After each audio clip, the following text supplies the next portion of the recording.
सम्पूर्णमा नमस्कार। आज म तपाईको माझमा एउटा कथा लिएर उपस्थित भएकी छु। कथाको नाम छ शत्रु। शत्रु कथाको परिचय, विषयवस्तु र मूलभाव यो भिडियोमा प्रस्तुत गर्नेछु। अन्तिमसम्म भिडियोलाई हेर्नुहोला। मनोवैज्ञानिक कथाकार विश्वेश्वर प्रसाद कोइरालाद्वारा लेखिएको प्रस्तुत शत्रु एक उत्कृष्ट मनोविश्लेषणवादी कथा हो। आत्मरतियुक्त मनोविज्ञानमा आधारित यस कथाले कृष्ण राय जस्तो मानसिक अर्थनाथले ग्रस्त पात्रको विभिन्न मनोदशाको चित्रण गर्नुलाई आफ्नो मूल भाव वा प्रमुख उद्देश्य बनाएको देखिन्छ। यो कथा मानिसमा रहने आत्मरति, उच्चता ग्रन्थि, हीनता ग्रन्थि तथा अन्य विविध संवेगहरूको विश्लेषणमा नै विशेष केन्द्रित छ। आफ्नो छविलाई स्वच्छ र निर्दोष तुल्याउन हर बखत प्रयासरत कृष्ण राय आफ्नो कमजोरीलाई नकेलाई थोरै उपलब्धिमा नै रमाउने प्रवृत्तिको व्यक्ति हो।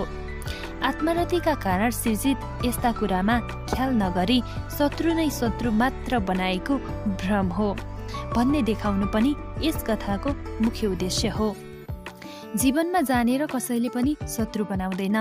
यति हुँदाहुँदै पनि ज्ञात अज्ञात रूपमा सयौं मानिसहरू शत्रु हुन्छन् भन्ने कुरातर्फ सचेत गराउनु यस कथाको मुख्य उद्देश्य हो।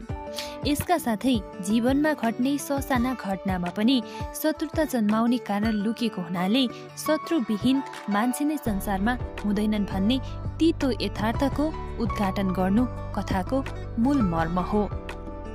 धन दौलत, यश र इज्जतले सम्पन्न शत्रुविहीन कृष्ण रायमाथि लट्ठी बजारिनु अत्यन्त अकल्पनीय कुरो हो। यस घटना अघि सबैप्रति रहेको विश्वास एकाएक तोडिएर शङ्कामा बदलिन पुग्यो र त्यहीबाट उनले आफ्नो भ्रमात्मक जीवनलाई बुझे अनि सम्भावित शत्रुहरूको सूची बनाउन थाले। यसर्थ कुनै पनि मानिसले सधैँ सबैको चित्त बुझाउन सकेको हुँदैन। प्रसङ्गवश कोही न कोही कसै न कसैको शत्रु बनिरहेको हुन्छ। झै झगडा जस्तो अप्रिय विषयलाई मिलाउनु प्रशंसनीय काम हो अनि मध्यस्थकर्ता बन्नु पनि निर्दोष काम हो।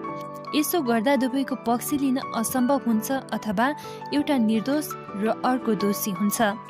दोषीले निर्दोषको पक्ष लियो भनेर मध्यस्थकर्तामाथि कहिले पनि राम्रो दृष्टिकोण राख्दैन र त्यहीबाट पनि शत्रुता जन्मन्छ नै।